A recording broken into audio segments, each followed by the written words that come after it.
I dalje razgovaramo sa Peđom Obradovićem koji je u Velikoj Ivanči. Peđa, jedan od bitnih detalja je i to da je Ljubiša Bogdanović imao dozvolu za posjedovanje pištolja.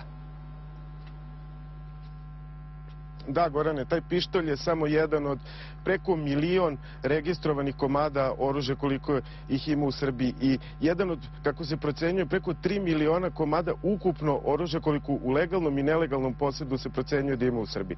Ono što ovih dana stručnjaci izjavljuju to je da je zakonska regulativa koja tretira registrovanje oružja u posjedu građana zastarela, a iz Ministarstva unutrašnjih poslova najavljuju donošenje novog zakona koji bi trebao da pooštri uslove pod kojima će civili u buduće moći da registruju i posjeduju oružje. Više o tome u sljedećoj priči.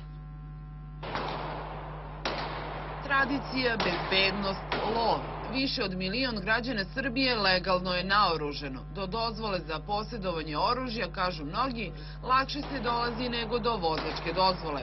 Prema podacima MUP-a u Srbiji je registrovano 1.180.000 komada oružja.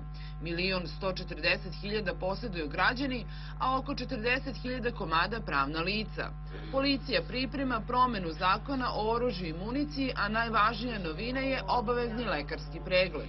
Svi građani koji budu podnosili zahtev za nabavku oružja, bez obzira da li posjeduju oružje ili ne posjeduju, morat će da prilože lekarsko uverenje. Takođe, razmišljamo znači i da već lica koje posjeduju oružje, samo je pitanje sad u kom intervalu će imati tu obavezu, znači da će u određenim intervalima morati da dostavljaju lekarska uverenja, na primjer 3 ili 5 godina, su i dalje sposobni, znači psihofizički sposobni za držanje i nošenje oružja. Zakon je zastareo i mora se menjati jer se menjaju okolnosti u kojima živimo. Nevladine organizacije također predlažu uvođenje lekarskog pregleda, naročito što je pregled obavezan za radnike u firmama koje se bave obezbeđenjem, ali ne i za obične građane.